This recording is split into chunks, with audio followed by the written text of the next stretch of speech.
Emocional. A ressonância harmônica é uma ferramenta poderosa para promover o equilíbrio e o bem-estar emocional fundamentais em todos os setores da vida. Quando as emoções estão em desarmonia, acarretam danos de todas as ordens: saúde mental, tentativas de suicídio, abuso de drogas lícitas, medicamentos, álcool e ilícitas, crack, cocaína, etc. Depressão, ansiedade, síndrome do pânico, etc.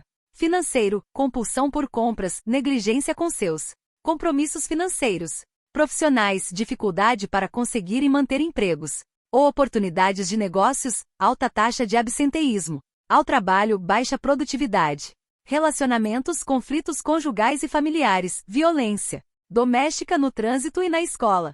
Ensino, baixa concentração e interesse nos estudos, problemas de relacionamento com colegas e professores. Todos esses problemas podem ser tratados com a transferência de informações, permitindo ao indivíduo o equilíbrio de sua bioquímica cerebral, mudança de sua visão de mundo, recuperação da autoestima, da alegria e da vontade de viver. Foi publicada recentemente uma matéria relativa às pesquisas sobre a possibilidade de se apagar seletivamente memórias ruins.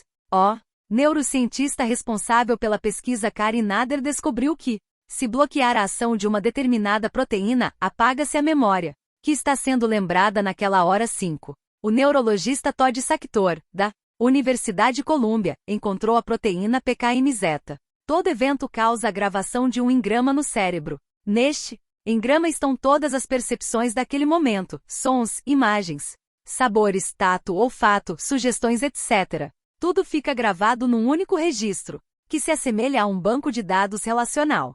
Qualquer uma destas informações pode ativar novamente a memória do trauma. Quanto maior o trauma, mais a consciência criará compartimentos para armazenar esses engramas e conscientemente esquecê-los. Podem ser criados vários destes departamentos da mente com traumas específicos acionados por um gatilho, que pode ser uma palavra, som, toque, movimento, etc. Existem centenas de milhões de pessoas com esse problema. Os casos de personalidade múltipla são típicos de traumas contínuos. Ou não. Esses traumas criam departamentos na consciência que são personalidades independentes. Se uma pessoa for sistematicamente traumatizada, ela poderá ter dentro de si inúmeras personalidades, programadas ou não, capazes de agir sem a consciência total da ação. Temos desta forma robôs humanos dormentes, capazes de serem ativados a qualquer momento para executarem uma determinada programação. Essa programação pode ficar dormente por décadas sem nenhuma perda de eficiência. Desta forma, um trauma dominará a vida da pessoa para sempre. Percebem a conexão que existe entre isso e autossabotagem? Sempre que chega num determinado ponto, um comportamento é ativado e destrói tudo que estava sendo construído. Em relação às memórias armazenadas no corpo emocional, é possível limpar este corpo, deixando apenas o corpo mental intacto. Desta forma, a pessoa conserva a memória do fato sem a carga emocional destrutiva. Preserva-se todo o aprendizado e experiência sem o transtorno emocional. Isso é o que faz a ressonância harmônica. A pessoa fica livre dos traumas, sejam quais forem, para crescer e evoluir. Isto permite a cura total. A psicofarmacologista Candace Pert, que participou do filme Quem Somos Nós?, explica a importância das emoções na saúde. Em pessoas normais, as emoções são os disparos quânticos que as fazem mudar de um estado a outro, como a luz, que é ao mesmo tempo onda e partícula. Os sentimentos se tornam matéria, receptores, ligantes e expressões repentinas de programas genéticos, como o da inflamação, ao vibrarem num campo quântico. Em outras palavras, sentimentos são tão poderosos quanto drogas e funcionam da mesma maneira biologicamente, utilizando peptídeos celulares e seus receptores, as nossas moléculas da emoção, para sermos saudáveis, estarmos bem e nos sentirmos bem. A nossa biologia insiste para que estabeleçamos relações com os outros e, por meio das nossas conexões, sejamos capazes de trazer a saúde para o nosso corpo-mente. É tão simples assim. Amor, compaixão e relacionamentos são as emoções humanas que nos podem curar e conduzir à recuperação das doenças. 6. Todas as questões emocionais estão relacionadas com os neurotransmissores. Desde que se consiga a produção perfeita de serotonina, dopamina, endorfina, etc., acaba o problema. Quando se inicia a ressonância harmônica, a onda de informação Entra, vai direto onde está o trauma e inicia a limpeza. Basta permitir, que o processo é automático. Não há como impedir essa ação. Todos os problemas emocionais desaparecem. É só a pessoa dar tempo ao tempo. No início existe uma resistência da pessoa, ela tenta manter o paradigma antigo de qualquer maneira. Por quê? É simples, a atitude da pessoa se resume a uma única coisa: não aceito que o universo é assim. Esse é o problema, em última instância. Não precisa ficar investigando as inúmeras teorias de psicanálise, psicologia, etc. Trata-se de não aceitação, pura e simples, originada do ego do indivíduo. Quando atendo um cliente em 15 minutos, vou direto ao nó da questão, porque sei que ele está ali e é a base dos seus problemas. Como num castelo de cartas, ao puxarmos a carta inferior, a pilha desmorona. Quando chego ao ponto exato e transmito isso a ela, a pessoa vai para casa e pode ter sintomas como vômitos e diarreias, dentre outros, pois está brigando com a verdade, negando a realidade. E quanto mais ela nega a realidade, mais problema ela terá. A postura é: não aceito a realidade última do universo. Não aceito como isto é, não aceito como está organizado, não aceito as leis que existem. Por essas razões que não aceitam o documentário Quem Somos Nós, não se aceita nada que vá provocar uma mudança do tamanho da mecânica quântica, na qual é necessário se rever toda a realidade. Se a pessoa aceitasse como é a realidade, todos os problemas estariam resolvidos rapidamente. Felicidade. Essa é uma questão muito simples, na verdade. Mas os seres humanos fazem de tudo para não obtê-la. Em que momento se tem a produção ideal de endorfinas e o bem-estar que advém desse equilíbrio? Quando se faz o bem. Quanto mais bem se faz, mais se produz endorfina e mais felizes nos tornamos. Não existe limite para isso. Se a pessoa come um pedaço de pudim, ela produz um pouco de endorfina. A lógica diz que se ela comer mais pudim, produzirá mais endorfina, mas não é assim que funciona. A partir de certo ponto há produção para. Então comer 1 quilo de pudim não resolve. Só existe uma coisa que produz endorfina sem limite: fazer o bem.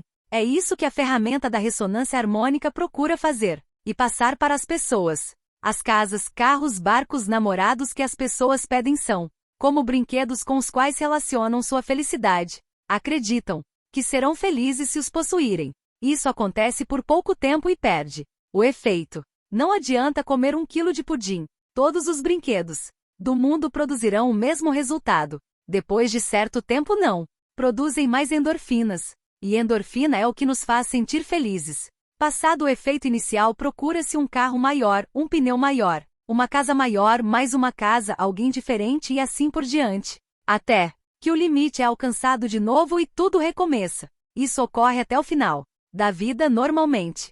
Sempre a felicidade é colocada no novo objetivo material, numa busca sem fim e infrutífera. O fornecimento de endorfinas pode ser ilimitado, mas só se fizermos o que está na nossa programação, no nosso DNA. Ninguém sabe por que é assim, mas se fizer o bem, não existe limite de endorfina para você receber. Essa é a programação do universo. É um condicionamento do tipo pavloviano. Se o cavalo pular o obstáculo, ganha um prêmio. Puro condicionamento. Os seres humanos estão na mesma situação.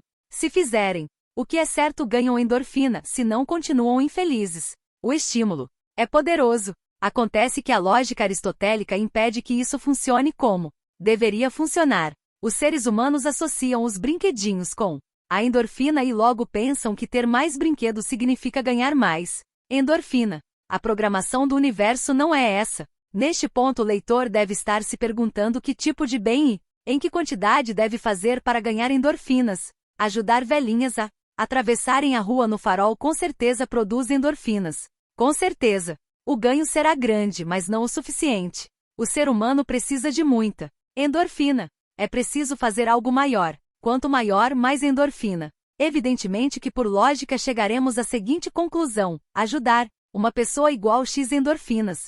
Ajudar 100 pessoas igual a 100x endorfinas. Ajudar 1 milhão de pessoas igual 1 milhão X endorfinas. Ajudar 7 bilhões de humanos igual 7 bilhões X endorfinas. Como tudo depende da consciência da realidade que se tem, fazer o bem implica em expandir a complexidade da consciência da humanidade. Ou seja, ensinar às pessoas como funciona o universo. É por isso que todo Avatar vem para ensinar a humanidade a ajudar o próximo, a fazer o bem. Todavia, muitos entendem que o avatar atrapalha os negócios. Quanto mais pessoas ajudar, mais endorfinas na circulação. E o processo não é linear, é exponencial. A quantidade de endorfinas recebida não segue essa regra simples. É muito maior que isso. Atentem para o detalhe que endorfina está sendo uma metáfora do que se recebe, mas também se recebe endorfina. Em vista disto, não é fácil? Sim.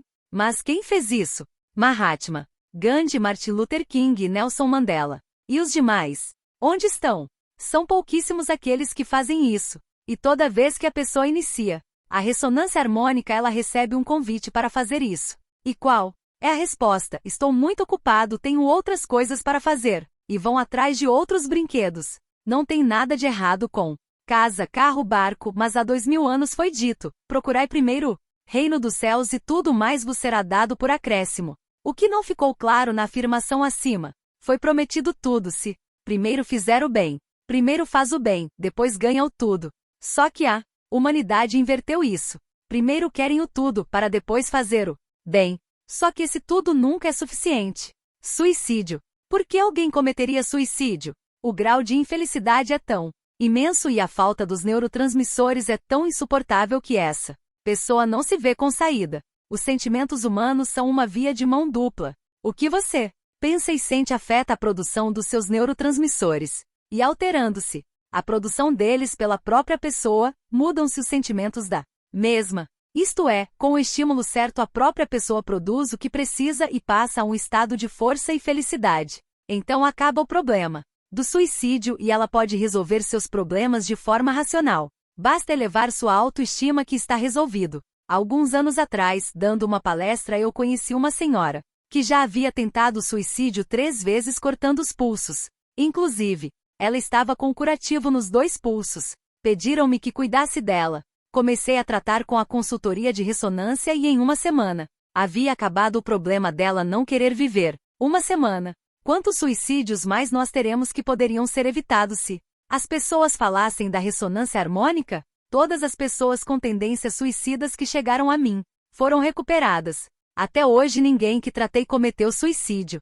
E olhem que os casos que chegam até mim já são muito complicados. Porque as pessoas me procuram quando já tentaram de tudo e foram em todos os lugares. Desta forma as pessoas pensam que este é um problema mínimo já, que quase nunca ouvem alguém falar disto. Como fica o suicida? Sabemos pela física que energia não se perde, só se transforma. Portanto, para onde vai a energia da pessoa que se mata? Continua com ela até que se esgote. Só então ela poderá passar para um novo estágio de recuperação. Enquanto isso ela ficará no momento congelado revivendo a última cena da sua vida, já que ela parou de viver nesta dimensão. Enquanto vivemos estamos gastando nossa energia vital recebida. Ao nascermos, qualquer evento que determine a interrupção abrupta da vida não faz com que a energia vital do indivíduo se acabe. Apenas paramos de viver numa dimensão, mas continuamos na outra. E como havia uma programação para a vida daquela pessoa, esta programação tem de ser retomada. Existem aprendizagens e experiências que estão programadas, probabilisticamente para se viver numa vida. Isto tem de acontecer de um jeito ou de outro. Abortar esse processo só adia a sua resolução. E toda vez que se interrompe o fluxo de energia, cria-se uma somatização no órgão correspondente. Como a interrupção foi no corpo inteiro, é o corpo inteiro que passa a somatizar, isto é, a doer física, mental e emocionalmente. É uma situação extremamente desagradável. A vida é uma dádiva. Alguns jovens falam que não pediram para nascer. Exatamente. Eles estão certos. Eles ganharam a vida, não. Pertencem a eles.